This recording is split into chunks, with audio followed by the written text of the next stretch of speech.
তাই শিষ্যরা কি করে, আসা মাত্রই কয় গুরুদেব এই নতুন খেসারির ডাল গরম গরম একটু করেন, গ্রহণ করেন।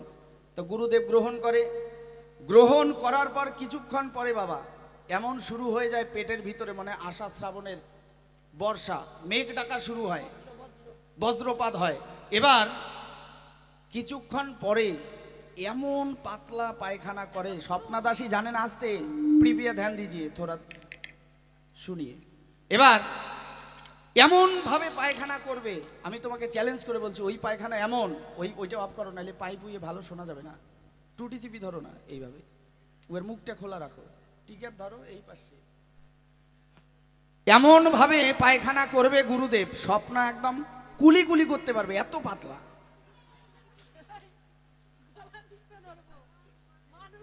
এই যে যখন এইভাবে পাতলা, একেবারে একেবারে ডিস্টিলড ওয়াটারের মতো পাতলা, আমি তো চ্যালেঞ্জ করে বললাম ওই গুরুদেবের এমন পায়খানা স্বপ্নাদাসী একদম সুন্দর করে দাঁত পরিষ্কার করতে পারবে, কুলি কুলি করতে পারবে।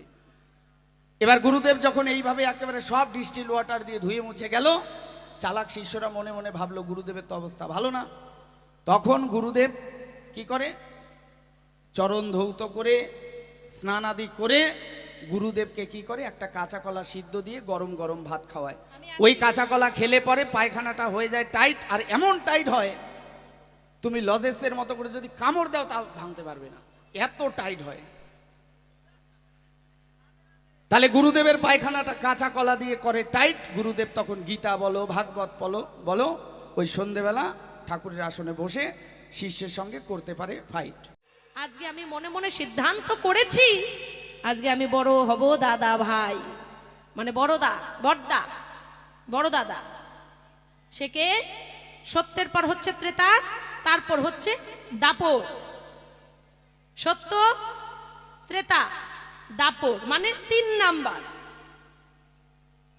আমি দাপরের ভূমিকাতে থেকে সকলের ছোট ভাই কলি, আমার বিপক্ষে সরকারকে রেখে কিছু কথা একটু সভাতে খুলে বলি। তাই তাকে কলি বানিয়ে আমি দাপরের পক্ষে থেকে জিজ্ঞাসা করছি, আর আশা করব সম্মানটা পাবো। এমনিতেও আমি কাকিমা, তার মধ্যে এমনিতেই বড় কাকিমা, বয়সে আমার থেকে সে বড় হতে পারে, কিন্তু এমনিতে কিন্তু কাকিমা, সম্পর্কের দিকে বড়, আজকে ভূমিকাতেও কিন্তু সম্পর্কে আমি বড়। তাই আমি আশা করব তুমি আমাকে সম্মান করবে, প্রণাম জানাবে, দাদাকে যেমন করে সম্মান করে তুমি সেটা করবে, এটা আমি আশা রাখতে পারি তোমার কাছে। তাই তোমারে জানাই, তোমাকে বানালাম আমার আদরের ছোট ভাই। ও ভাই, তোমাকে আমি স্নেহ, আশিস, প্রীতি, শুভেচ্ছা, ভালোবাসা তোমাকে আমি জানিয়ে শুরু করছি। শুনুন কি বলছে।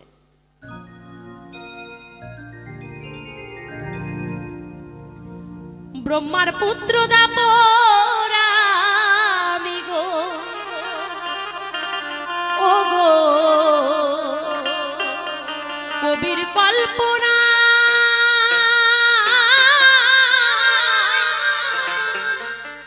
আমার বিপক্ষেতে ছোট ভাই, আমি দেখি এই সভায় গো, আমি ব্রহ্মার পুত্র দাপর আমি গো, ব্রহ্মার পুত্র দাপর আমি গো।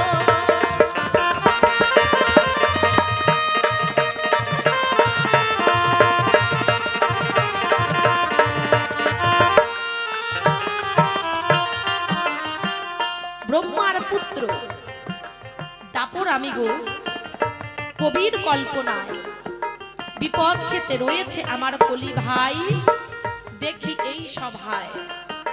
ব্রহ্মার 4 পুত্র, সত্য, ত্রেতা, দাপর, কলি। আমি দাপর, তুমি আমার আদরের ভাই কলি। ও কলি ভাই, আমি তোমাকে বলতে চাই, তোমার কি মনে পড়ে সেই আগের দিনগুলোর কথা? পিতা ব্রহ্মা, মাতা সাবিত্রী। পিতা ব্রহ্মা একদিন মনে মনে করলো ভাবনা, এখন তো আমাদের বয়স হয়ে গেছে, আমাদেরকে কি করতে হবে? সন্তানদের হাতে রাজ্যভার তুলে দিতে হবে। তাই পিতা ব্রহ্মা একদিন ব্রহ্মলোকে, দেখো দেখো বসে নিকেতনে,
মানে চার ভাইকে পিতা ব্রহ্মা ডাক দিয়ে বললে, হে সন্তানগণ, তোমরা তো এখনো বড় হয়েছো, এতদিন আমি রাজত্ব পাঠ চালিয়েছি, কিভাবে রাজত্ব পাঠ চালাতে হয় তোমরা তো দেখেছো। আমার এখনো বয়স হয়ে গেছে, এখন আমার বিশ্রামের সময়।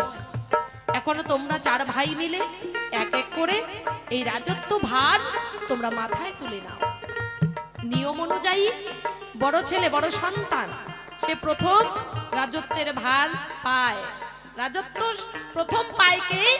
বড় ছেলে, তারপর তার ছোট, তারপর তার ছোট, তারপর তার ছোট, চার ভাই একে একে এভাবে তোমরা রাজত্ব পাঠ তোমরা চালন করবে।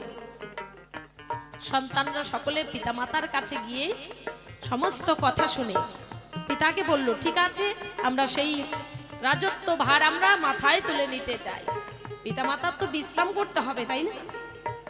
এখন দেখেন, সত্য দাদা, আমাদের বড়দা সত্য দাদা 17,28,000 বছর রাজত্ব করেছে। সত্যের সংবিধান হলো পিতা ব্রহ্মা লিখে দিয়েছেন, সত্যের সংবিধান লিখিলেন দয়া, ত্রেতার সংবিধান ক্ষমা শোনো মন দিয়া। 12,64,000 বৎসর করিল রাজত্ব ত্রেতা যুগ, তারপর এলো দাপরের মাহাত্ম্য। দাপর আমি 8,96,000 বৎসর করিলাম রাজত্ব। আমার সংবিধান, দাপরের সংবিধান হচ্ছে ভালোবাসা। সত্যের সংবিধান দয়া, ত্রেতার সংবিধান ক্ষমা, দাপরের সংবিধান হচ্ছে ভালোবাসা। আমি কি করলাম? পিতার কথা অনুযায়ী আমার দু দাদা যেমন করে রাজত্ব পাঠ চালিয়েছে, সেইভাবে আমিও কিন্তু রাজত্ব চালিয়েছি। তারপর এলো বলি সভার ঠাই 4,32,000 বৎসর আমরা সংবিধানে পাই। সংবিধান পিতা ব্রহ্মা দিয়েছেন লিখিয়া, অহিংসা পরম ধর্ম শোনো মন দিয়া। আমি দাপর বৃন্দাবনে বহু কাল, দেখো দেখো ওই না করিয়া বিশ্রাম, দেখিতে এলাম কেমন আছে ভাই কলির কাল।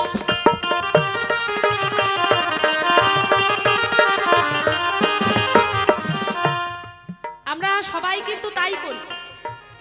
প্রত্যেকের বাড়ি ধরেন 3 ভাই, 4 ভাই, 5 ভাই, 6 ভাই, এরকম ভাই হয়। এখনকার দিনে নেই, কিন্তু আগেকার দিনে হতো। কেমন? এখনকার দিনে বাচ্চা একটা, জোরে হচ্ছে 2টো, তাই তো? এই তো চলছে। আগেকার দিনে 10টা 15টা এরকম বাচ্চা নিত। ফ্যামিলি অনেক বড়, ভাতের হাড়ি এত বড় একটা হাড়ি, কোমর ভেঙে যায় উঠাতে গিয়ে। আর তখন কি হতো? একসঙ্গে এক হাড়ির ভাত খেত সবাই। আর এখন ছোট ছোট সংসার, ছোট্ট ছোট্ট পরিবার, ছোট্ট ছোট্ট সংসার এখন আমরা দেখতে পাই।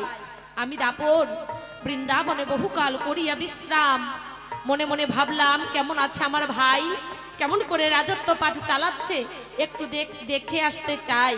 আমার ভাইয়ের কি কোনো অসুবিধা হচ্ছে? দাদা হয়ে দেখাটা এটা কর্তব্যের মধ্যে পড়ে। তাই আমি দাপর যুগ বৃন্দাবনে বহুকাল করিয়া বিশ্রাম, দেখিতে এলাম কেমন আছে কলির কাল। এসে দেখি হাই রে হাই, মাথায় হাত।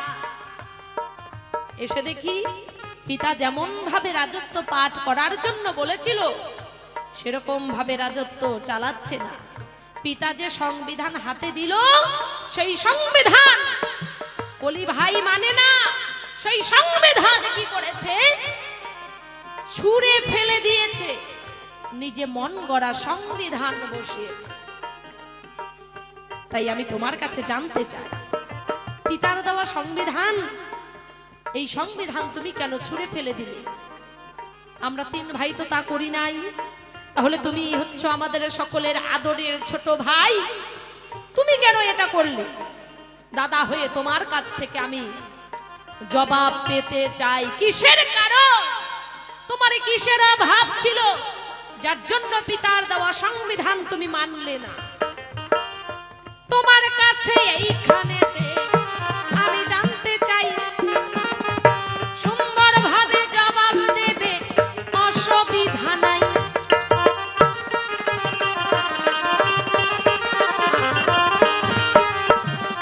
তাই তোমার কাছে আমি জানাই, আমি তো বড় কষ্ট করে তোমাকে দেখার জন্য এসেছি। আমি দাপর, আমি ভালোবাসা দিয়ে সকলকে জয় করেছি। পিতা বলেছিল তোমার সংবিধান হচ্ছে ভালোবাসা। বহুকাল আমি বৃন্দাবনে বিশ্রাম করে তোমাকে দেখতে এলাম, কিন্তু এসে তোমার এমন হাল কেন দেখি ভাই? বৃন্দাবনে বহুকাল করিয়া বিশ্রাম দেখিতে এলাম, কেমন আছে কলির কাল। এসে দেখি হিংসা, নিন্দা, ছিনতাই, ডাকাতি, কলিযুগের ঘরে ঘরে নাই ধর্মের বাতি। ছোট ভাইয়ের কাছে আমার রইল জিজ্ঞাসন, বলো বলো তোমার কলি রাজত্ব কেন হইল এমন? কেন তুমি পিতার দেওয়া সংবিধান মানলে না? কেন তুমি পিতার দেওয়া সংবিধান ছুঁড়ে ফেলে দিলে? তার মানে তুমি পিতাকে অপমান করলে। আমি বড় ভাই হয়ে এই অপমান কখনো মেনে নিতে পারি না। একটা জিনিস দেখবেন, দাদার সামনে যদি ভাই কোনো অপরাধ করে তাহলে ভাইকে শাসন করতে হয়। আজকে ছোট অপরাধ করেছে, আজকে যদি আপনি শাসন না করেন, দুদিন পরে আরো বড় একটা অপরাধ করবে। তখন ভাববে আমার দাদা তো কিছু বলেনি, তার মানে আজও যে অপরাধটা করেছি আমার দাদা আজও কিছু বলবে না। কিন্তু না, এইভাবে অপরাধ করতে করতে সে এমন পথে চলে যাবে, সেদিন সেই জায়গা থেকে আপনি আর ফিরিয়ে আনতে পারবেন না। তাই ছোট হলেও অপরাধ, বড় হলেও অপরাধ। এই অপরাধ কি করতে হয়? দাদা পিতার সমান হয়ে তাকে গালের মধ্যে কয়টা চড় বসিয়ে দিয়ে দেখিয়ে দিতে হয়, কেন তুই এটা করেছিস। আজকে তোমার কাছ থেকে আমি জবাব চাই। কেন কেন ভাই, কেন তুমি পিতার দেওয়া সংবিধানটা ছুঁড়ে ফেলে দিলে? কেন তুমি পিতাকে অপমান করলে? কিসের কারণ? তোমার কাছে ছোট্ট করে রইল জিজ্ঞাসা। পিতা দিয়েছিল অহিংসা পরম ধর্ম, শোনো দিয়া মন, নিজে মন গড়া সংবিধান বসালো কি? অন্নগত প্রাণ আর হচ্ছে চর্মগত মন। কেন ভাই, কিসের কারণ? সুন্দরভাবে জবাবটা দেবে, নইলে কিন্তু ছাড়বো না। এখন প্রথমবারে তোমার কাছে আমি জানতে চাই, সূক্ষ্ম সূক্ষ্ম যেন আমি জবাবগুলো পাই।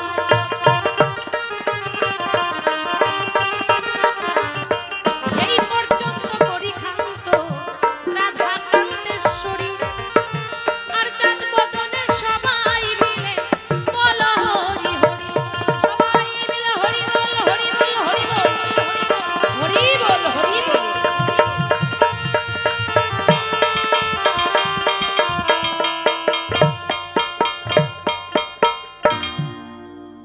ছোট্ট করে প্রশ্ন, ভালো করে জবাবটা দিও, মনে রেখো। একটাই কিন্তু প্রশ্ন, বেশি করি নাই। তারপর দেখা যাবে এই প্রশ্নের জবাব যদি ভালোভাবে পাই, তারপর আবার দেখা যাবে আমার ভাইয়ের কাছে আরো জিজ্ঞাসা থাকবে। ব্রহ্মার চার পুত্র, একদিকে সত্য, ত্রেতা, দাপর, কলি, এই যে চার ভাই, চার ভাইকে বসিয়ে ব্রহ্মা চারটা দায়িত্ব দিয়ে দিল। একটা জিনিস মনে রাখবেন, আপনার শত্রু কে হবে?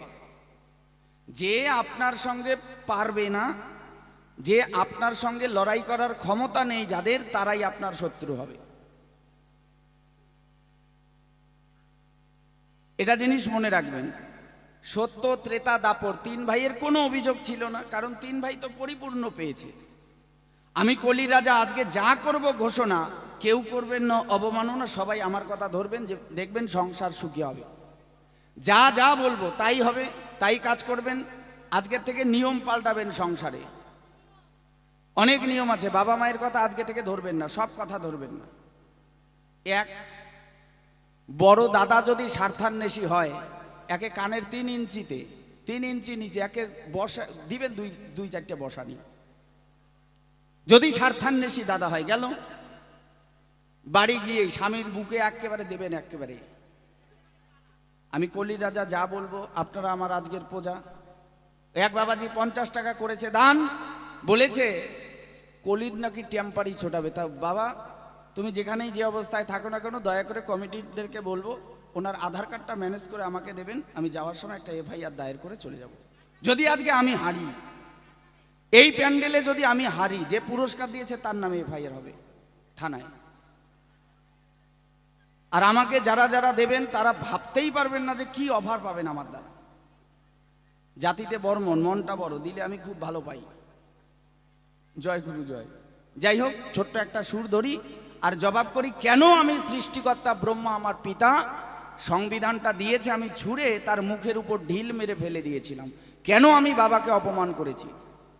একটাই তো প্রশ্ন করেছে দান, সুন্দরভাবে বুঝিয়ে দেব এই সবার মধ্যেই তার সমাধান। শোনো শোনো ভক্ত শ্রোতা, আমি বলি তব ঠাই, কেন আমার পিতা সৃষ্টিকর্তা ব্রহ্মার দেওয়া ওই সংবিধান খানা মাগো আমি মানি নাই।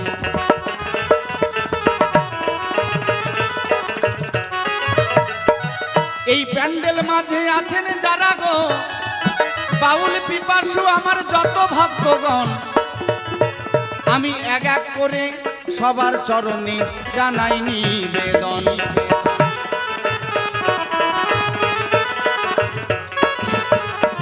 আর নামটি আমার বিশ্বজিৎ বর্মন, কোচবিহার হয় বাড়ি। আমি গতকালকে এই প্যান্ডেলে আমার পরিচয় দিয়েছিলাম প্রকাশ করি।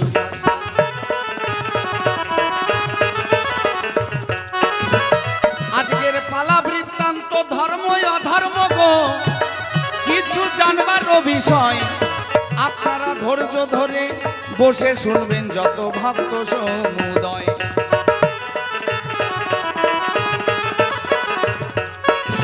আমার পিতা সৃষ্টিকর্তা ব্রহ্মা একটা সময় বয়স হয়ে গেল, 4 ভাইকে ডেকে আসন পেতে দিয়ে পিতা বলল, হ্যাঁ রে বাবা আমার তো বয়স হয়ে গেছে, আমার আর রাজ্য পরিচালনা করার কোনো দরকার নেই, ক্ষমতাও নেই।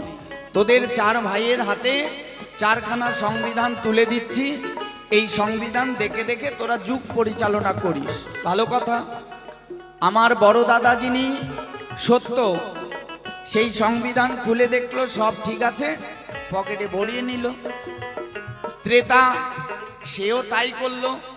এবার এই যে আজকের যে দাপর দাদা, সেও চিন্তা করে দেখলো সংবিধানে কোনো ভুল নাই, তাই আমারও কোনো আর দাবি দাবা নাই। দাদা চুপ করে বসে রইল। কিন্তু যখন আসলো আমার পালা, দেখুন কতটা জ্বালা।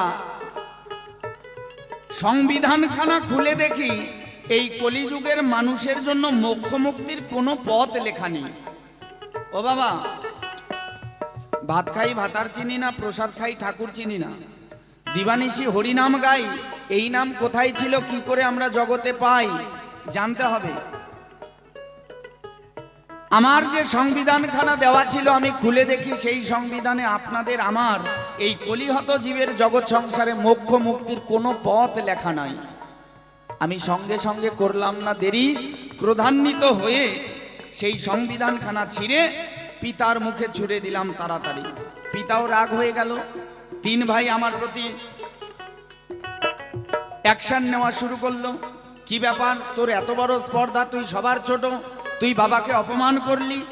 তাই তো বলি মা, সব সময় বাবা মায়ের কথা ধরতে নেই। ধরুন আপনার বাবার কঠিন ব্যাধি হয়েছে, আমার বাবার কঠিন ব্যাধি হয়েছে, ধরে নিন দুরারোগ্য ব্যাধি যেমন ক্যান্সার। ডাক্তার দেখাতে যাবেন, ডাক্তার বাবু বড় একটা প্রেসক্রিপশন করে দিয়ে নানান টাইপের ওষুধ লিখে দেয়।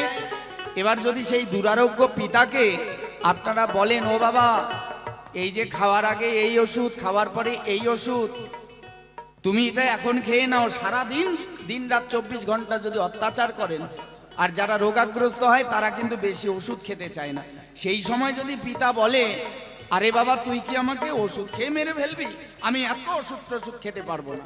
আপনি যদি মনে করেন বিশ্বজিৎ বাউল স্বপ্নাদাসী করে গেছে ঘোষণা পিতা মায়ের মাতার কথা অবমাননা করতে না, তাহলে বাবা বলেছে ওষুধ খাবো না, আমি ওষুধটা খাওয়াবো না। ওই সময় যদি বাবার কথা ধরেন, বাবা আপনার পটল তুলবে না ঝিঙে তুলবে? বাবা বাবা কি বেঁচে থাকবে? ওই জন্য সব সময় বাবা মায়ের কথা ধরতে নেই। তাই শোনো শোনো দাপর দাদা,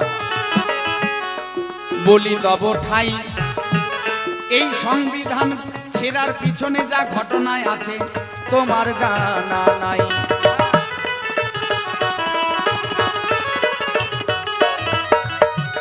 তিন ভাই যখন আমার কাছে গো, ওগো তারা করিতে লাগিল, আমি কি করলাম? তিন ভাইয়ের সঙ্গে তো পারা যাবে না, ওই ছেঁড়া সংবিধানখানা কুড়িয়ে নিয়ে মনের যন্ত্রণায় ছুটতে লাগলাম যে আজকে আমার পরিবারের সমস্যাটা বড় নয়, আমি কলির রাজা, আপনারা হচ্ছেন আমার প্রজা, আপনাদেরকে উদ্ধার করা, সুখে রাখা, ভালো মন্দ দেখভাল করার সমস্ত দায়িত্ব আমার। তাই কি করলাম? ওই ছেঁড়া সংবিধানখানা নিয়ে আমি চলে গেলাম জজ কোর্টে। জজ কোর্টে গিয়ে বিচারপতির দ্বারস্থ হলাম। জজ কোর্টের বিচারপতি ছিল কে? স্বয়ং ভোলানাথ। ওই ছেঁড়া সংবিধান নিয়ে যখন আমি গো জজ কোর্টেতে যাই, গিয়ে দেখি ওই বিচারের আসনে বসে আছেন ভোলানাথ গোসাই।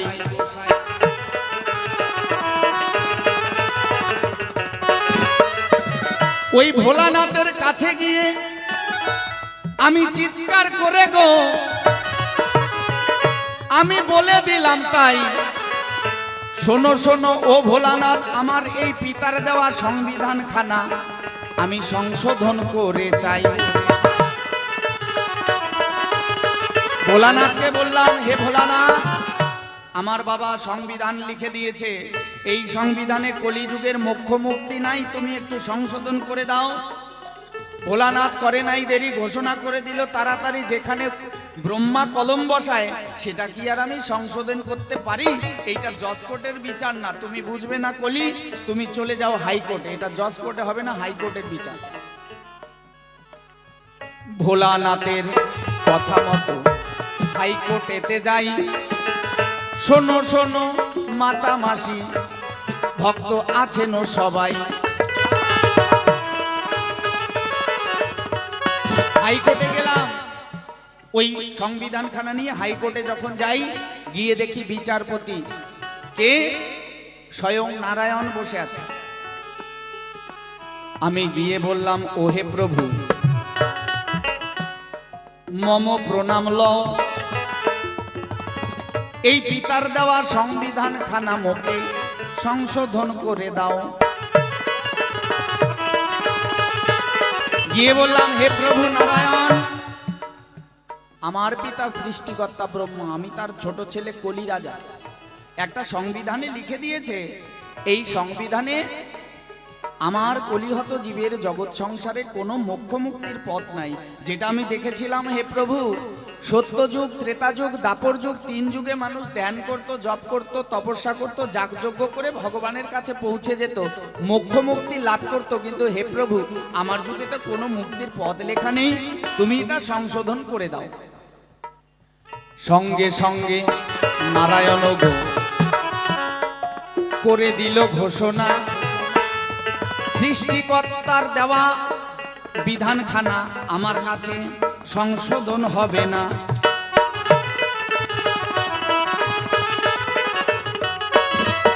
একজন সাধারণ রাজা হয়ে যদি জজ কোর্ট থেকে ফিরতে হয়, হাইকোর্টে গিয়ে তার বিচার না মেলে মা যাবো কোথায়? একটা পদ আছে, কোথায়?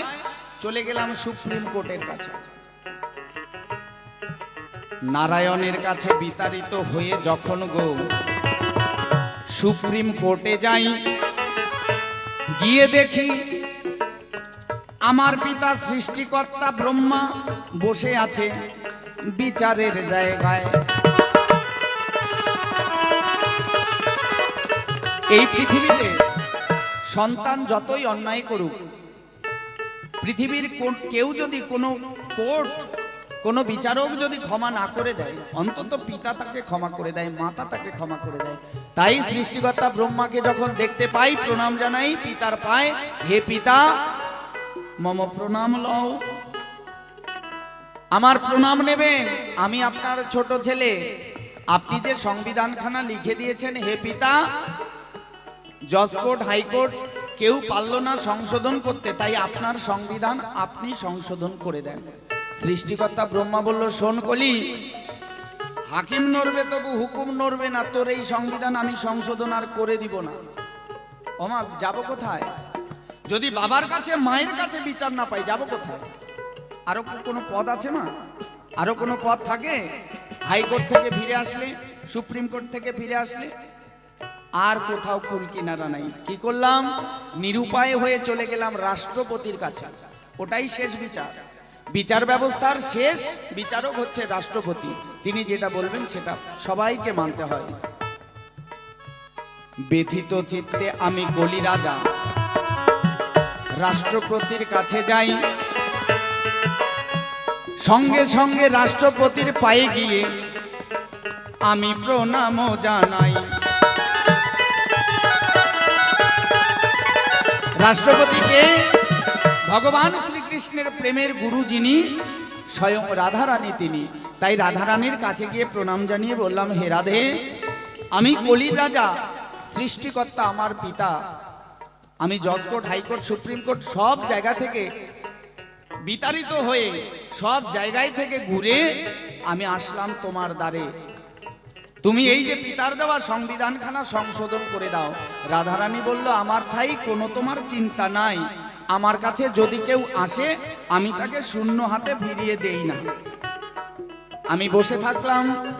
রাধারানী কিছুক্ষণ পরে করে দিল ঘোষণা, শোনো কলি রাজা, সত্য ত্রেতা দাপর এই 3 যুগ থেকে গোলকে একটা নাম গোপনে আছে। সেটা কি মা? তারক ব্রহ্ম মহানাম। হরে কৃষ্ণ কৃষ্ণ কৃষ্ণ হরে হরে, হরে রাম রাম রাম হরে হরে। এই 16 নাম 32 অক্ষরের গোলকের গোপন নাম 3 যুগ থেকে গোপনে ছিল। রাধারানী সেটা কলির সেই সংবিধানে লিখে দিল। যখন এই সংবিধানখানা রাধারানী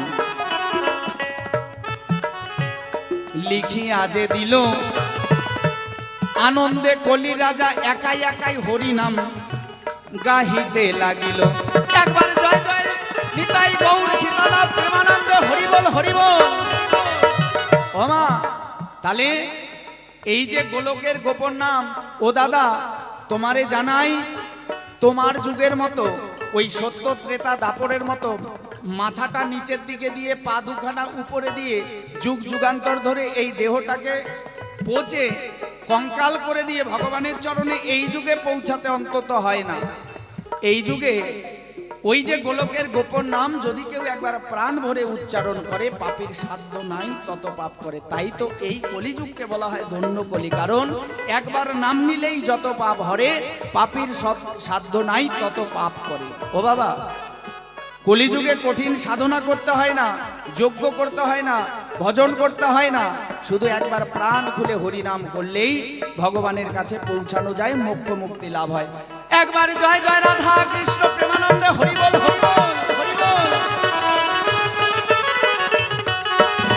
তাই তো শোনো শোনো ওগো দাদা, বলি তব ঠাই, এই কারণে সৃষ্টিকর্তা ব্রহ্মা আমার পিতার দেওয়া কথা ওগো আমি মানি নাই।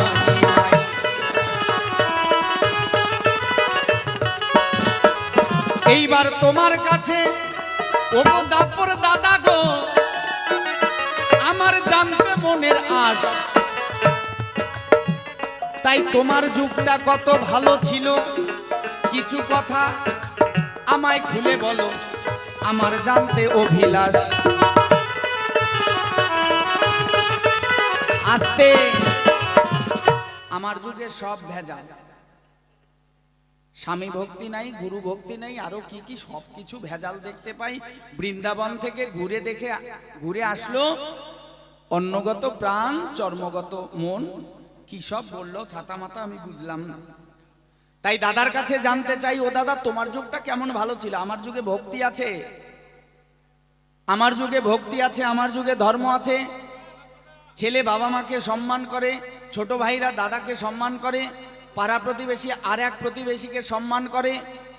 আমার যুগটা যদি অতই খারাপ থাকতো তাহলে এই প্যান্ডেলে কি আর এত রাত ভরে হরি কথা কৃষ্ণ কথা মানুষ শ্রবণ করতো? বাবা, যে বাবাজি 50 টাকা করলেন দান, ভালো রাখবেন আপনার কান, আমার কথাগুলো একটু শুনে যান বাবাজি।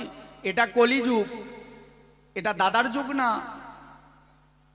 এটা ওই কারণেই ধন্য কলি। একবার খালি যদি একটু আমরা কৃষ্ণ নাম বলি, তবে নাম বলার মধ্যে পার্থক্য আছে না।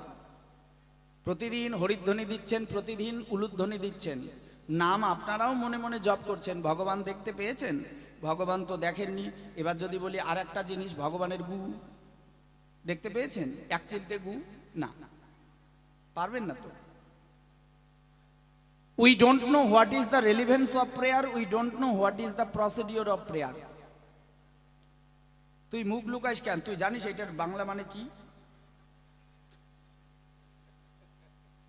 হয়তো ঘরে আমাদের শিল্পীর মধ্যেও আছে, অনেক অনেক সমালোচনা করে। ওই যে বললাম একটা কথা, পারবে না তো, সে পারে না তাই সমালোচনা করবে, তার তো উপায় নাই, ও তো পারবেই না।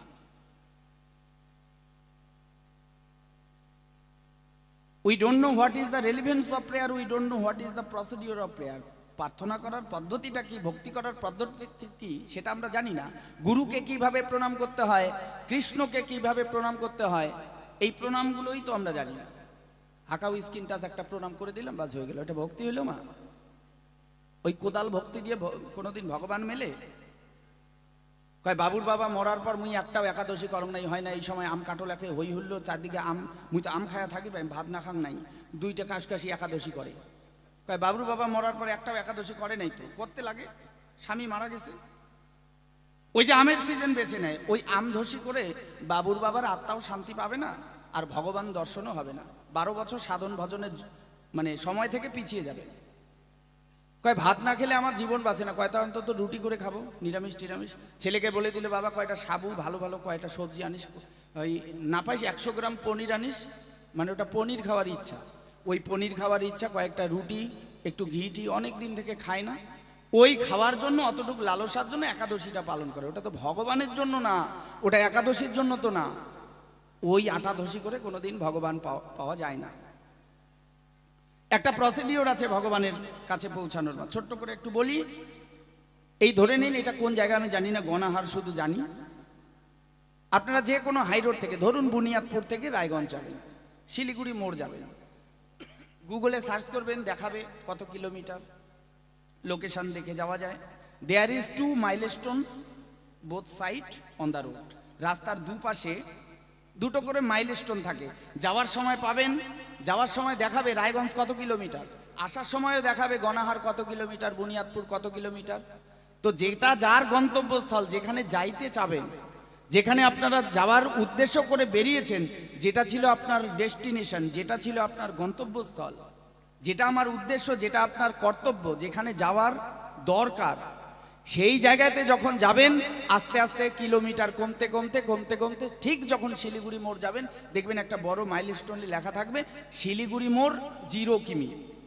এই যে একটা সিমেন্ট বালু দিয়ে গড়া পাথরের একটা ওই মাইলস্টোন, ওখানে লেখা আছে কালো অক্ষরে 0 কিমি। এই যে একটা দেখুন পাথরের গায়ে লেখা একটা 0 আমাদের জীবনে কি শিক্ষা দেয়? ভগবান প্রাপ্তিটাও তাই, ওই যে 0 মানে কি, আপনার কাজ ছিল, উদ্দেশ্য ছিল শিলিগুড়ি মোড় যাওয়া, আর সেখানেই যখন গেলেন শূন্য হয়ে আছে, কিচ্ছু নেই, শূন্য। ভগবানের চরণ প্রাপ্তিটাও তাই মা। ভগবানের কাছে পৌঁছতে গেলে আপনাকে নিজেকে শূন্যে আসতে হবে। শূন্য কাকে বলে? What is the definition of 0? শূন্যের সংজ্ঞা কি? শূন্য কাকে বলে? কামনা বাসনা, ইহকাল পরকাল, চাওয়া পাওয়া কোনো কিছু থাকবে না। ওই যে মায়ের পেটে কথা দিয়েছিলাম, ভগবান গেলেই তোমার নাম গুণগান গাইব। সংসারে এসে মন্দিরের দরজায় কপাল ফাটিয়ে দিয়ে গেলাম, ঠাকুর টোটো নিয়ে বেরোচ্ছে, আজকে যেন 2000-এর উপরে কামাই হয়। 2000-এর উপরে কামাই হলো, টাকা রোজগার হলো, আসার সময় 2-3 বোতল 70 বন্ধু বান্ধব নিয়ে ঢুলতে ঢুলতে আসলো, টোটোর ফেলে দিল পুকুরে, আর বাড়িতে গিয়ে বউয়ের ওই যে দরজা ঠরজা ভেঙে বউয়ের সাথে একেবারে বমি ঢমি করে সারকার। এই আমরা মানত করি তো তাই, আমাদের চাওয়া পাওয়া তাই। ভুলেই গেছি যাওয়ার সময় ঠাকুরকে বলে গেছি, ঠাকুর আজকে যেন রোজগার ভালো হয়। এই যে সংসার মায়ায় পড়ে গাড়ি বাড়ি টাকা পয়সা সন্তান সন্ততি পরিবার পরিজন নিয়ে আমরা মজে রয়েছি, ভগবানের কাছে দেওয়া কথা ভুলে গেছি। তাই ভগবান বলছে যদি আমাকে পেতে চাস তাহলে নিজেকে শূন্যে আসতে হবে। শূন্য কাকে বলে? না থাকবে চাওয়া, না থাকবে পাওয়া, না থাকবে কামনা বাসনা। শূন্যে এসে এই যে নিরামিষ নিরামিষ বললাম এতক্ষণ, একাদশী আটাদশী আমদশী কাঁঠাল দোষী এগুলো কিচ্ছু দরকার নেই। মাছ মাংস খাবেন, নিরামিষ বস্তু পৃথিবীতে একটাই, সেটা হচ্ছে গোবিন্দের নামে ভাবাবেগে যদি কেউ 2 ফোঁটা নয়নের বাড়ি জড়াতে পারে গোবিন্দের পায়, সেটাই এই জগতে নিরামিষ কয়। তা বাদে এই বিশ্ব বসুধায় যা কিছু আছে বাবা কিচ্ছু নিরামিষ নয়। দাদার কাছে রেখে যাই, ও দাদা আমার যুগটা ভালোই আছে, এখানে ভক্তির অন্ত নাই। বহির্জগৎ অন্তর্জগৎ 2 প্রকারের ভক্তি আমরা দেখতে পাই। তাই দাদাকে জানাই, হে দাদা তোমার কাছে জানতে চাই তোমার যুগটা কত ভালো ছিল, তোমার যুগে কত ভক্তি ছিল। তার উদাহরণ কি মা? একজন শিষ্য ছিল, একজন গুরু ছিল। শিষ্য এমন গুরু ভক্তি করলো, গুরুর একেবারে মুন্ডখানা কেটে নিয়ে গুরুকে মেরে ফেললো। দাদার যুগটা এত ভালো ছিল। দাদা যদি জানা থাকে এই আসর মাঝে বলে যাবে কে সেই শিষ্য, কে সেই গুরু, কত বড় ভক্তি যে একজন শিষ্য হয়ে গুরুর মুন্ড কেটে নিল। এ কেমন ভক্তি তোমার যুগে দেখতে পাই, তোমার কাছে আমি জানতে চাই। একখানা প্রশ্ন করলাম দান, দাদা এসে করবে সমাধান। জিজ্ঞাসা করে গেছে, ভুলি নাই মনে আছে, আমি শুনতে পাই কলিযুগে নাকি সবকিছুই ভালো। আচ্ছা ভালোই যদি হবে তাহলে তোমার মুখ থেকে কেন বের হলো যে মদ খেয়ে নাকি মাতাল হয়ে গলা অব্দি পোলিও খায়, মদ খায় না? ছোটরা যেমন পোলিও খায় 5 বছর পর্যন্ত, তেমন কিন্তু আমার বাবারাও কিন্তু ওই পোলিও খায়, গলা অব্দি খায়। খেয়ে তারপর কুল কিনারা পায় না, বউয়ের কাছে যায়, বমি টমি কইরা নাকি সেরা ভেড়া করে। শুনলাম আমার বিপক্ষে সরকারের মুখে, আবার তার জন্য 50 টাকা দানও করে। হরি বল হরি বল। এত সুন্দর কাজ করে রাজাকে দান না করলে হয়? হ্যাঁ, বলে ওই যে মদ বেচলে কয় বোনের জামাই, আর দুধ বেচলে কয় শালা, কলিকালের সাধু গুরুর হইছে বড় জ্বালা। রাজা যদি এমন থাকে জ্বালা তো হবে। তাহলে নারীর টান কেন থাকবে? নারীর টান অবশ্যই, নারীর টান থাকবে না কেন? ওই যে বোতল খায়, বোতল যে খায় ওটা সন্তানের দোষ না, এটা হচ্ছে একটা নারী, একটা মায়ের দোষ। কেন? সন্তান যখন পৃথিবীতে আসে তারপর কি করতে হয়? সন্তানকে দুগ্ধ খাওয়াতে হয়, মাতৃদুগ্ধ, তার কোনো বিকল্প হয় না। আমরা শুনেছি, তাই বলে গুরুজনা, মাতৃদুগ্ধ খেতে হয়। আর মাতৃদুগ্ধ যদি দেয় তাহলে নাকি বডি নষ্ট হয়ে যায়, ফিগার নষ্ট হয়ে যাবে। মানে দেখা যায় কলিযুগের মধ্যে সত্য যুগের লোক আছে, সত্য ত্রেতা দাপর এই 3 যুগের লোক আছে, মনে হচ্ছে তাই। নইলে কলির নিন্দাচারি করছি আবার টাকাও দিচ্ছে, ব্যাপারটা বুঝি না। তো শুনতে পাই এই দোষটা কার? দোষটা হচ্ছে মায়ের। কেন? সন্তান যখন পৃথিবীতে আসে তখন কি করতে হয়? মাতৃদুগ্ধ খাওয়াতে হয়। আর বডি ঠিক রাখার জন্য, ফিগার নাকি নষ্ট হয়ে যায়, সেই কারণে ইনজেকশনের দ্বারাই দুগ্ধ শুকিয়ে ফেলে। কেন? সন্তানকে খাওয়ায় না, ওই যে বডি নষ্ট হয়ে যাবে, দেখতে সুন্দরী থাকবে না। সুন্দরী যদি না থাকে তাহলে কি চলবে? সেই কারণে সন্তানকে বোতল ধরিয়ে দেয়। কত টাকার বোতল খাওয়ায়, আবার লাইন লাইন করে সাজিয়ে রাখে। বাবা বড় হলে বলে, বাবা দেখ তোকে কত টাকার দুগ্ধ খাইয়েছে, বাবা আমাকে কষ্ট দিস না, বাবাকে কষ্ট দিস না।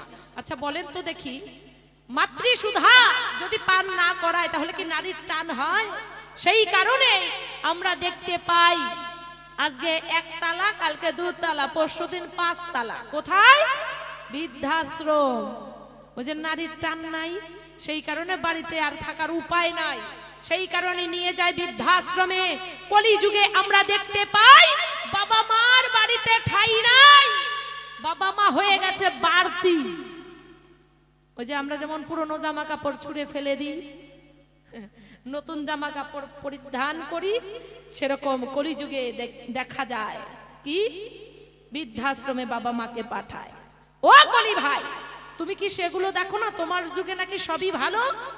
তবে ভালোই যদি হয়, কোনো বাবা মা কি সন্তানকে ছেড়ে বৃদ্ধাশ্রমে যেতে পারে, বৃদ্ধাশ্রমে গিয়ে কি সে সুখে থাকে?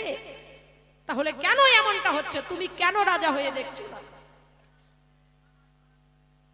হ্যাঁ, আমি তোমার কাছে বলে যাই, এটা রাজার দোষ। রাজার দোষে এই রাজ্যটা নষ্ট হচ্ছে।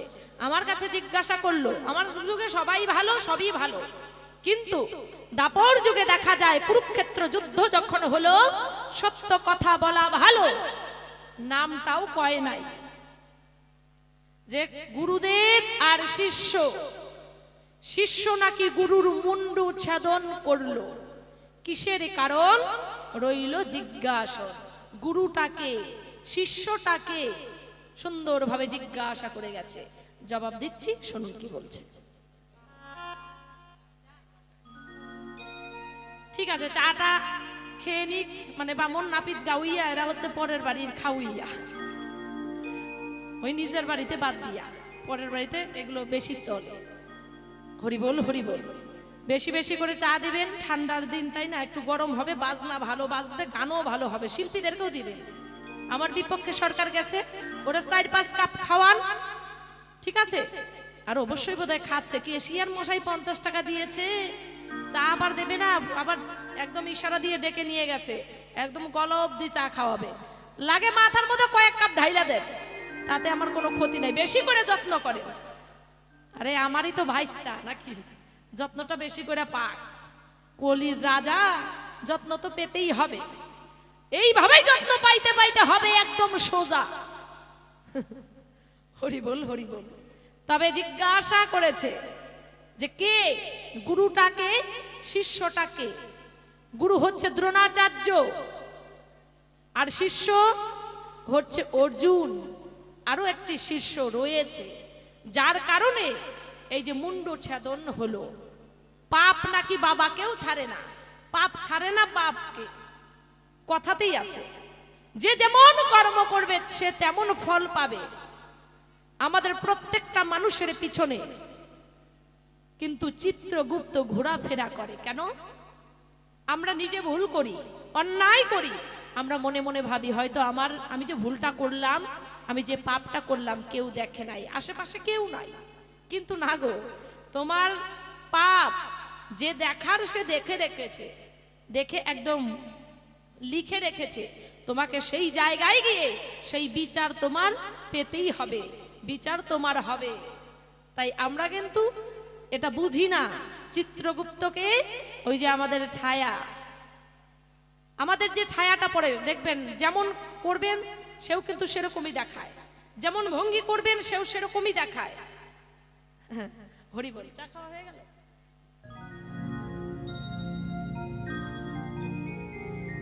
ওরে আলং মাসের তেলং তেলং রে, ওরে পাবদা মাসের রসা, ওরে রাঙ্গা সেরির কাল্লা জামাই, আর নিত্যই করে গো সারে, এলং মাসের তেলং তেলং রে।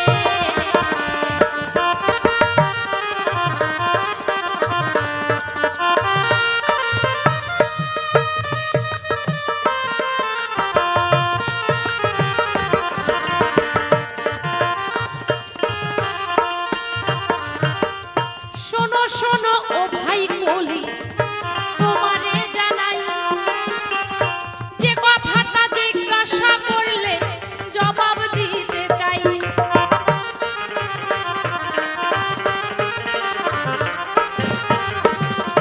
দ্রোণাচার্য গুরু ছিল, আমরা সকলেই তো জানি, আর শিষ্যের হাতে মুন্ডু ছেদন হলো। সেই কাহিনী রে, এলং মাসের তেলং তেলং রে।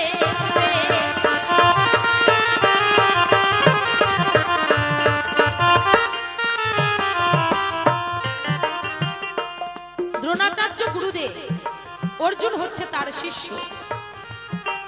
মনে মনে একালব্য, তিনিও দ্রোণাচার্যকে গুরু বলে মানে। একদিন গুরুর কাছে যেতে চাইল, আমরা শুনতে পাই, কিন্তু একলব্যকে শিষ্য বলে না মানিয়া দুঃখ দিয়ে যায়।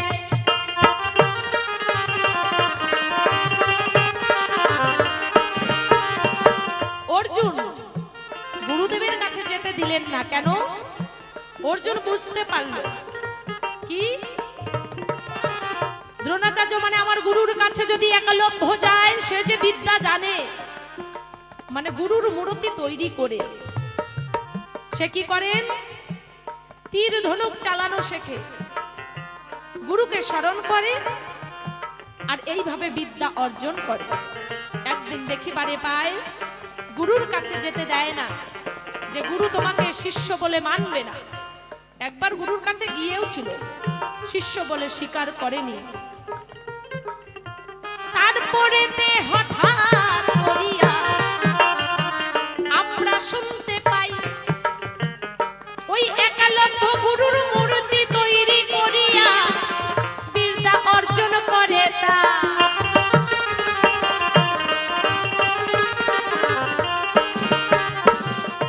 অর্জুন মনে মনে ভাবে, আমি বলিব সভা, বসে বসে শুনবেন আপনারা, ওগো মন দিয়া তাই রে, এলম মাসের এলম বেলম রে।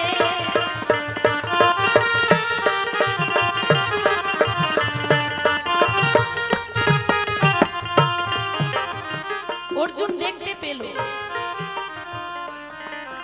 একলব্য যেমন করে গুরুর মূর্তি তৈরি করে বিদ্যা অর্জন করছে, একা একাই তীর ধনুক চালানো শিখে গেছে। আমার থেকে অনেক অনেক বড়, তীর ধনুক চালানোর দিকে অনেক এগিয়ে গেছে। এভাবে যদি চলতে থাকে তাহলে আমাকে আর কেউ দাম দেবে না। আমার চেয়েও বড় একজন তীর ধনুক চালানোর যোদ্ধা তৈরি হয়ে যাবে। তবে কি করি? এটা তো হতে দেওয়া যাবে না।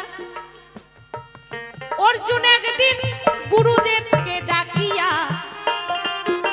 দেখো দেখো কহিল যে তাই, ওগো গুরু আমার কথা ধরো আমি বলে যাই।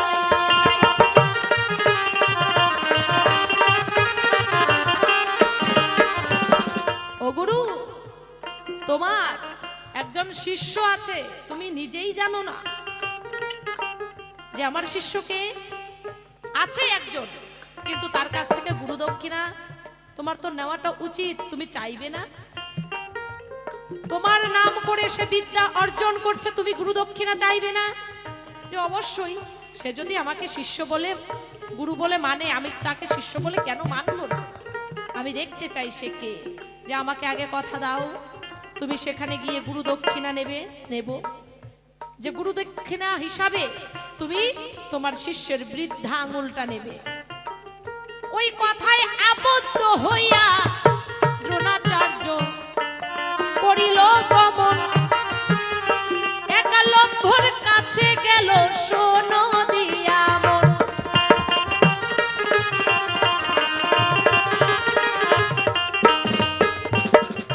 সেইখানেতে গুরুকে পেয়ে আত্মহারা হয়ে একলব্য যায়, চরণেতে প্রণাম গো দিয়েছে সেই জায়গায়।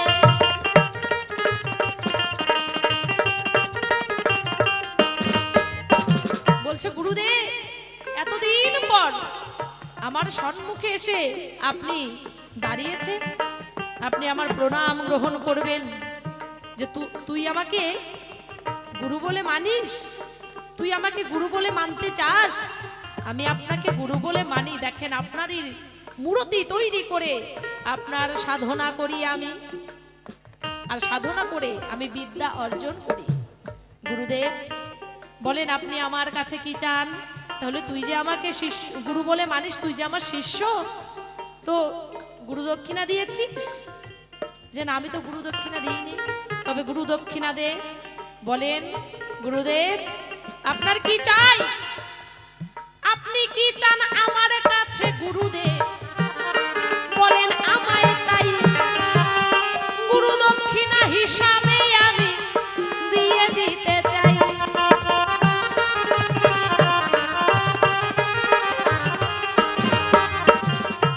সঙ্গে সঙ্গে গুরুদেব বলল আমি গুরু দক্ষিণা হিসাবে তোমার বৃদ্ধাঙ্গুল চাই, হাতের বৃদ্ধাঙ্গুল। আচ্ছা বৃদ্ধাঙ্গুল যদি কেটে দিয়ে দেয় গুরুদেবের চরণে, সে কি তীর ধনুক চালাতে পারবে? পারবে না। এটা হচ্ছে অর্জুনের চালাকি। অর্জুন বলে দিয়েছে গুরু দক্ষিণা হিসাবে যেন বৃদ্ধাঙ্গুলটাই নেয়। তখন কাঁদতে কাঁদতে ওই না একা লভ্য গুরু দক্ষিণা যে দিল, সঙ্গে সঙ্গে একটা কথা বলিয়াছিল।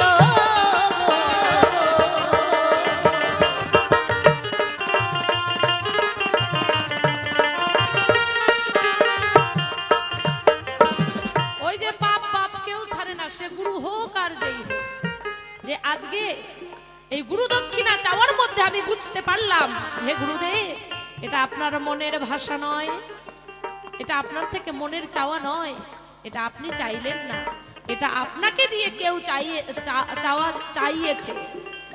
তবে যাই হোক, যে চাওয়াইয়েছে সেই চাওয়া পাওয়া আমার কাছ থেকে বৃদ্ধাঙ্গুল চেয়ে নিয়ে নিলেন তো ঠিক আছে, আমি অভিশাপ দিলাম কি যার জন্য আমার বৃদ্ধাঙ্গুল আপনার চরণে করলাম সমর্পণ, একদিন তার হাতে আপনি করবেন মৃত্যু বরণ, মুন্ডু ছেদন হয়ে আপনার প্রাণ হারাবে কে?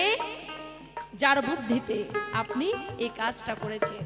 আমি জানি এটা হচ্ছে অর্জুনের কাজ, সেই কারণে মুন্ডু ছেদন হলো তোমারে জানা। এইখানেতে প্রশ্নের জবাব হাওয়ায় উড়ে যায় গো। মাসের তেলং তেলং পাবদা মাসের রসা রাইমাসের কাল্লা জামাই নিত্যই করে গোসাগো।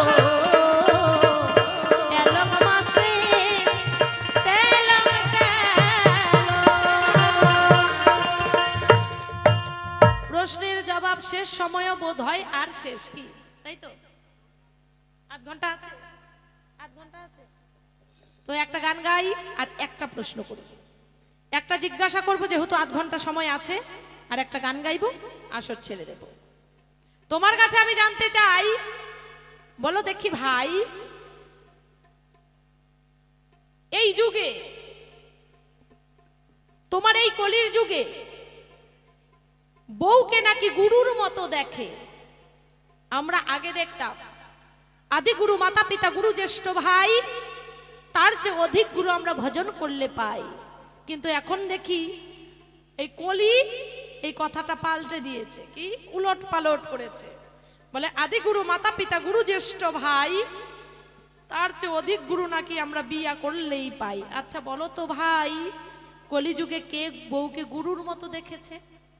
আর কি কি গুণ থাকলে পরে বউ গুরু হতে পারে?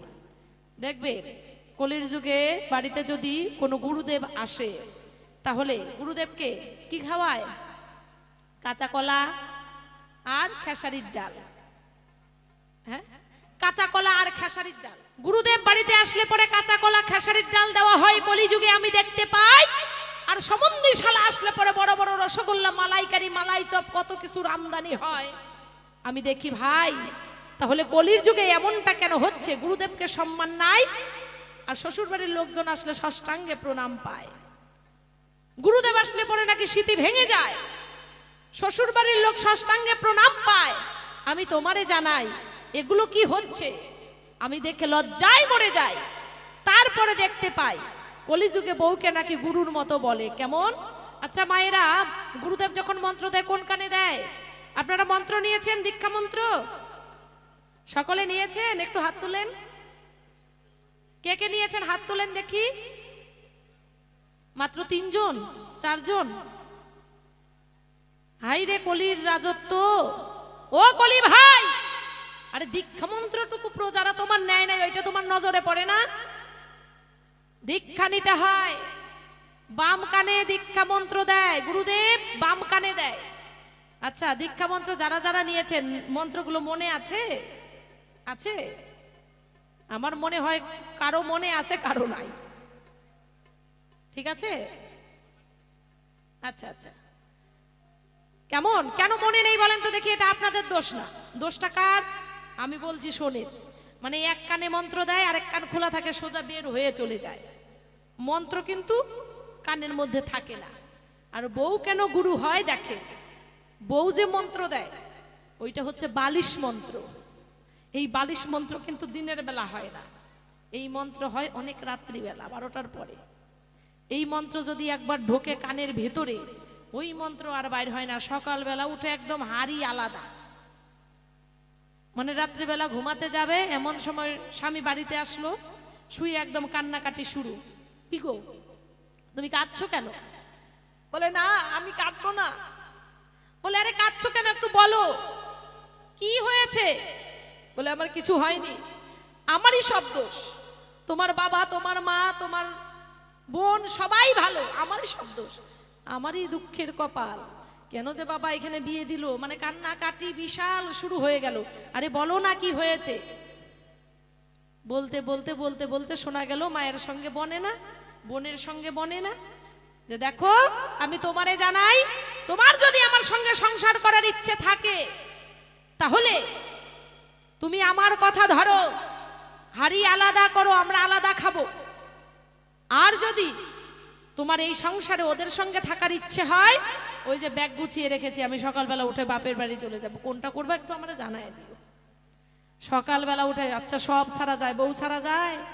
হ্যাঁ, বউ ছাড়া যায় না, সবাইকে ছাড়া যায়। সঙ্গে সঙ্গে কি করলো? সকালবেলায় উঠে একদম হাড়ি আলাদা হয়ে গেল। এই কারণে বোধহয় বউ গুরু হয়। আর যদি অন্য কোনো কারণ থাকে তুমি বলতেই পারো, তোমার কাছে আমি জানতে চাই, সুন্দরভাবে খাঁটি খাঁটি যেন জবাব পাই। একটা ওমা ভালো করে মনে রাখবেন, একদম খুব গুরুত্বপূর্ণ পয়েন্টে হাত দিয়েছে। যেমন একটা পাঠা মারতে গেলে একদম কলজাটা যদি কেটে নেওয়া যায়, কলিজায় হান দিলে পাঠা মরে যায়, তদ্রূপ এমন একটা প্রশ্ন ছুড়ে দিয়েছে, দুইখানা কি করে বউ স্বামীর গুরু হয়? আজকে থেকে দাদা ভাইরা যাদের স্ত্রী আছে বাড়িতে গিয়ে প্রণাম করবেন। গেল 2 নম্বর প্রশ্ন করেছে দান, আমার মনে আছে?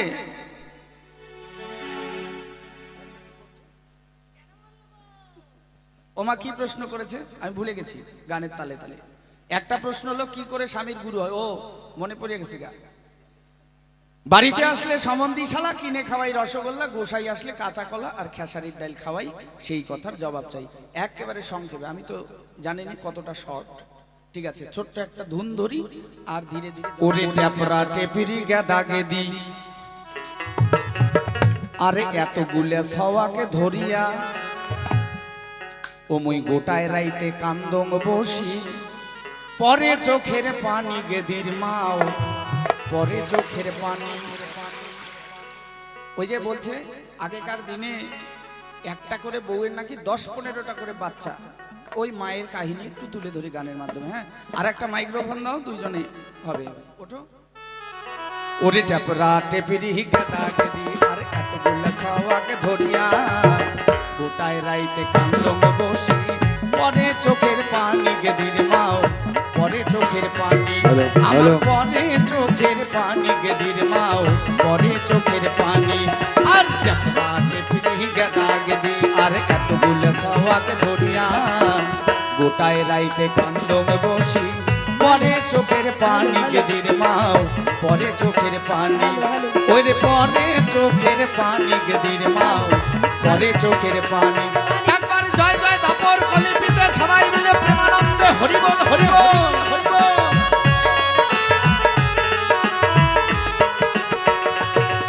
আর শোনো শোনো ওগো দাদা, বলি তব ঠাই, কি করে একজন বউ স্বামীর গুরু হতে পারে, আপনারা শুনিবেন সবাই।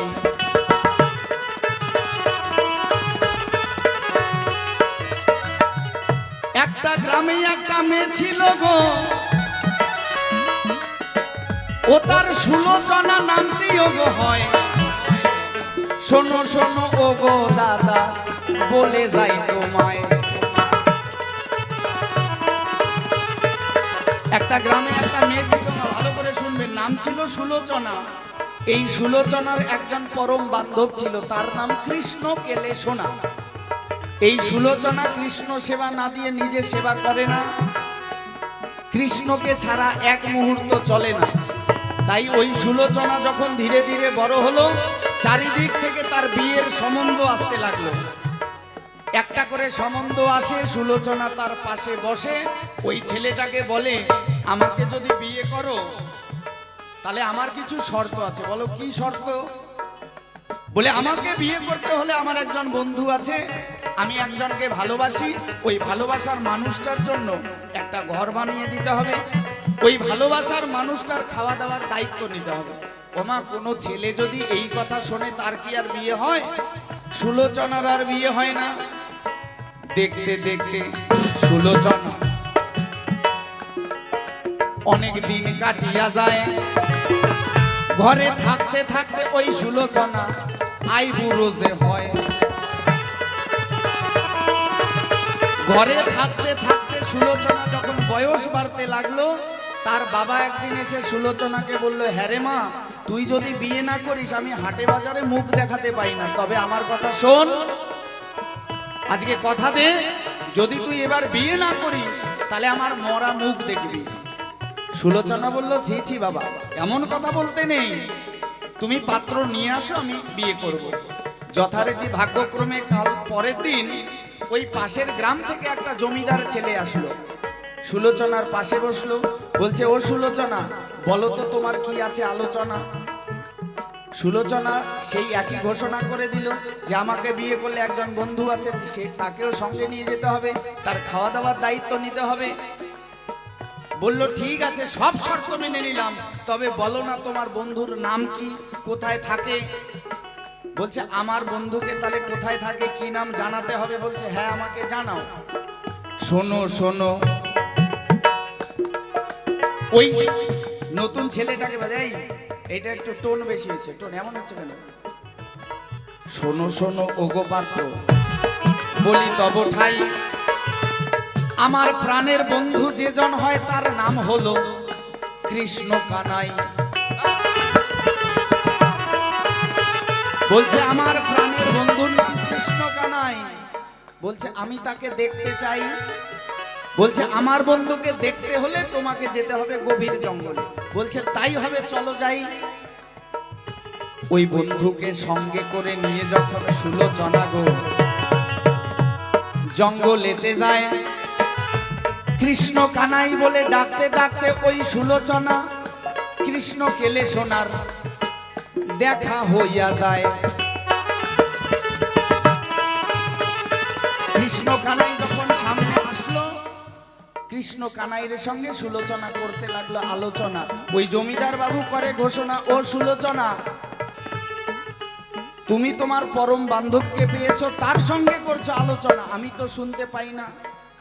বলছে, আমার বন্ধুকে দেখতে হলে চর্মচক্ষু দুটো বন্ধ করে দিব্য নয়ন অন করে ভক্তির ভাবে ভক্তির জগতে প্রবেশ করে তুমি দেখো, আমার বন্ধুকে ঠিক দেখতে পারবে।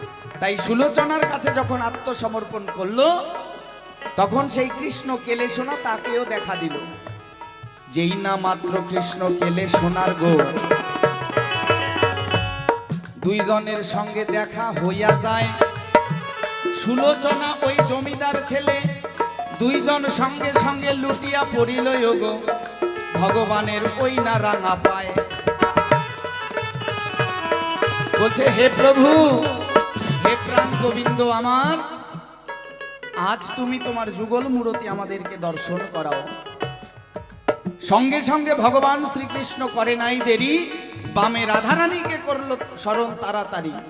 রাধারানী এসে বামে দাঁড়ায়, দুইজনের জ্যোতির্ময় মূরতি রাধাকৃষ্ণের যুগল মূরতি দর্শন করে এই জগতে জমিদার বাবু আর সুলোচনা ভগবান দর্শন হয়ে যায়। একবার জয় জয় রাধা কৃষ্ণ প্রেমানন্দে হরিবল হরিবল হরিবল। এইভাবেতে ওই সুলোচনার জন্য জমিদার বাবুর ছেলেও গো ভগবানের চরণ পাইয়া যায়। একজন স্ত্রীর জন্য যদি কোনো স্বামী ভগবান দর্শন করতে পারে মাগো, সে তো স্বামীর গুরু হয়। তাহলে বোঝা গেল, এই করে একজন বউ যদি কৃষ্ণর চরণ লাভ করিয়ে দিতে পারে, ভগবানকে লাভ করে দিতে পারে, সে স্ত্রী স্বামীর গুরু হতে পারে। যেমন জয়দেব পদ্মাবতীর জন্য ভগবানকে দর্শন করলো, ভগবানের চরণ পেল। মীরাবাইয়ের জন্য রানাকুম্ভ ভগবান দেখলো। আর কত উদাহরণ লাগে মা। এইভাবে স্বামীর গুরু হতে পারবেন যদি ভক্তির পথে স্বামীকে নিয়ে গিয়ে ভগবানের চরণ প্রাপ্তি করিয়ে দিতে পারেন। শোনো শোনো ও গো দাদা বলি তব ঠাই, একজন স্ত্রী স্বামীর গুরু হতে পারে যদি দর্শন করাতে পারে। যেমন সুলোচনা দেখেছিল কৃষ্ণ কানাই। এই এতক্ষণ গান করতে করতে আমি ভেবেছিলাম তোমার মাথায় কিছু নাই, ভাবলাম যে বোধহয় জার্সি গরুর গোবর সার নাই। এতক্ষণে বুঝতে পারলাম যে তোমার মাথায় কিছু আছে। আমার মাথায় অনেক কিছু হ্যাস না বোঝা গেছে, কিন্তু দেখো এইভাবে কি বউ গুরু হয়, স্বামীর গুরু। আচ্ছা বুঝতে পারলাম, আর বেশি কথার দিকে না গিয়ে তোমারটাই মেনে নিলাম। গুরু হয় যেমন রামকৃষ্ণ পরমহংস, তাই না, দেব, তারও বউকে সে মা বলে ডেকেছিল। 12টা বেজে গেছে, হ্যাঁ, আর বেশি কথার দিকে গিয়ে লাভ নেই। তোমাকে একটা ছোট্ট জিজ্ঞাসা করি, একদম এক কথায় উত্তর দিবা। ওই যে যেটা জিজ্ঞাসা আছে ওইটাই তুলে ধরবো। আচ্ছা, শ্বশুর বাড়ির লোক আসলে রসগোল্লা পায়, আর গোসাইরা কেন রসগোল্লা পায় না?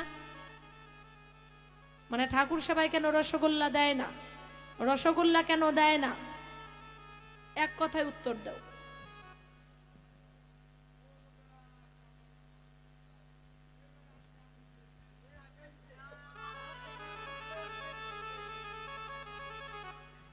আটকাই দিছি, দেখলেন? মোর শুনি হাসি বিরে কত প্রশ্ন তোমরা ফির ভাবি দিচ্ছে যে গোসাই বুঝি পায় না। আর এগুলো বাম পকেটে থাকে সব সময়। হ্যাঁ, এটা মণিহারি দোকান, মণিহারি দোকান, সুজুকির পার্স পর্যন্ত পাওয়া যায়। হ্যাঁ, অ্যাভেলেবেল ডান হেয়ার, মানে এখানে একে পাইকারি হারে পাওয়া যায়। পাইকারি হারে যাহা জিজ্ঞাসা তাই হবে খোলসা। মুই চিনতে লাগাইছো কিনে এলে কোটে থাকি পাওয়া যাচ্ছে। এই পালার মধ্যে আলাদা আলাদা প্রশ্ন হয়, এগুলো আবার কোথা থেকে আসবে?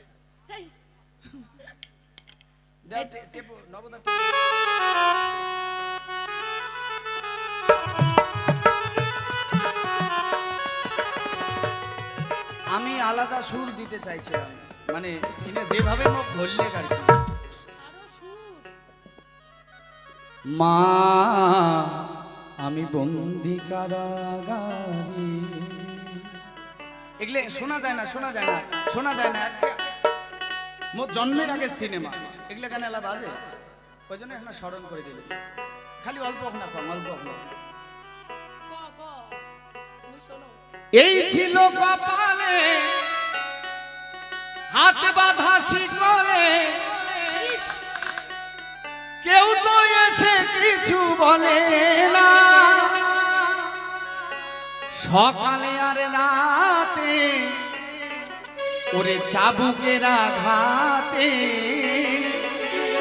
সকালে আর রাতে আমার চাবুকের আঘাতে বুকে রক্ত ঝরে যায় মা। আমি বন্দি কারাগারে, আমি বন্দি কারাগারে আছি গো মা বিপদে, বাইরের আলো চোখে পড়ে না মা।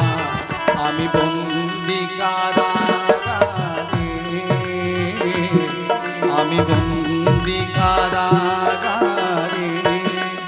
একবার জয় জয় রাধা কৃষ্ণ প্রেমানন্দে সবাই মিলে হরি বল হরি বল হরি বল।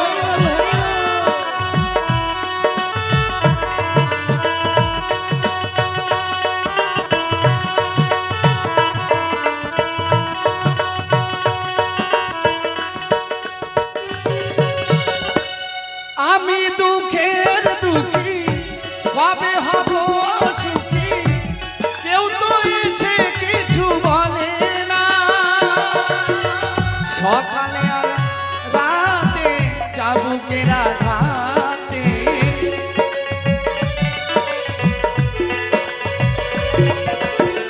সকালে আর রাতে চাবুকের আঘাতে বুকে রক্ত ঝরে যায় মা, আমি বন্দি কারাগারে, আমি বন্দি কারাগারে। আস্তে এটা একটা টেইলার দিলুম, কেসা লাগা? এ সত্যি মোর তোকে একে টোন বল বেশি দিছিস, 10 মিনিটও নাই আমার পালা শেষ। ও মা একে সংক্ষেপে বলছে না, টিক মার্ক দেন খালি। বাড়িতে আসলে সম্বন্ধী শালা কিনে খাওয়াই রসগোল্লা। ও মা সদাই তো আর আসে না, প্রতিদিন কি শালা সম্বন্ধী আসে? দেখবেন বউরা খুশি হয় যদি শ্বশুর বাড়ির লোক আসে, আগে আগে ল্যাপাচোপা শেষ, বিছানা ঠিছানা গোছার গাছি শেষ, কি কি বাজার করবে আগেই দিয়ে দেয় নির্দেশ, কি ভালোবাসে তার বাপের বাড়ির লোক, স্বামীর পাশে বসে সব কিছু প্রকাশে। এবার বাড়িতে মাঝে মধ্যে যদি সম্বন্ধী শালা আসে, বউ কয় 2-1টা রসগোল্লা আনেন। এবার যদি শ্বশুর বাড়ির লোককে ট্রিটমেন্ট করে বউয়ের ভালোবাসা পাওয়া যায়, বউ সেদিন এমন কথা কয়, প্রত্যেক দিন কয় ওগো মরিচ নাই কিন্তু 2টা কাঁচা লঙ্কা নিয়ে আসেন, কয় হলুদ নাই। এবার যেদিন শ্বশুর বাড়ির লোক আসবে সেদিন আদর সোহাগ দিয়ে বলবে, ও শোনা 2টা রসগোল্লা আনলে ভালো হতো না। যে বউ বলে হ্যাঁ গো ও গো, সেই বউ সেদিন বলবে সোনা, তাহলে কতটা সৌভাগ্যর ফলে ওই সোনা কথাটা কপালে মেলে।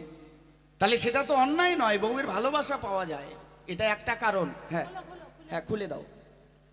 2 নম্বর কারণ, যারা সাধুগুরু বৈষ্ণব হয় বাবা, তারা 3 জালের জিনিস গ্রহণ করে না, খায় না। তারা 3 জালের জিনিস খায় না, ওই জন্য চালাক শিষ্যরা তাদেরকে রসগোল্লা দেয় না। এটা গেল একটা কারণ। আর বলছে কাঁচা কলা আর খেসারির ডাল, নতুন খেসারির ডাল আপনারা আবাদ করেন এইদিকে। এবার ওই নতুন আসতে পরে তোমারেও দিয়ে দিবে বলছে। হ্যাঁ, নতুন খেসারির ডালের একটা ধর্ম আছে। সাধুগুরু বৈষ্ণবেরা কত কষ্ট করে বাড়ি বাড়ি ভিক্ষা করে, নাম বিতরণ করে, শিষ্যর বাড়ি ঘোরাঘুরি করে, কোথায় গ্যাস অম্বল কি কি হবে সেটা তো আর বলা যায় না। তাই যারা যারা জ্ঞানী শিষ্য, চালাক শিষ্য, তারা মনে আছে ভাবো যে গুরুদেব আসলে প্রথমে খেসারির ডাল দেব।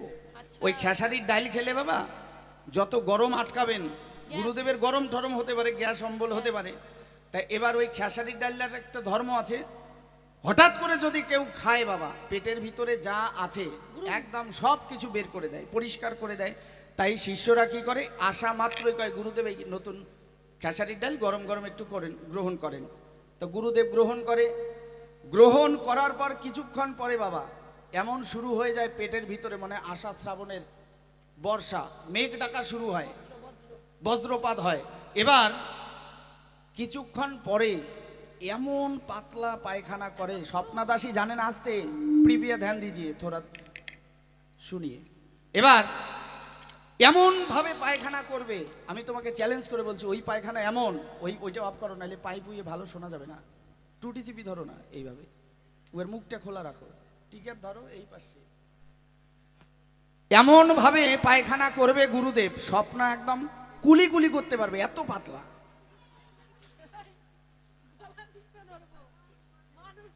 এই যে যখন এইভাবে পাতলা, একেবারে ডিস্টিলড ওয়াটারের মতো পাতলা, আমি তো চ্যালেঞ্জ করে বললাম ওই গুরুদেবের এমন পায়খানা স্বপ্নাদাসী একদম সুন্দর করে দাঁত পরিষ্কার করতে পারবে, কুলি কুলি করতে পারবে।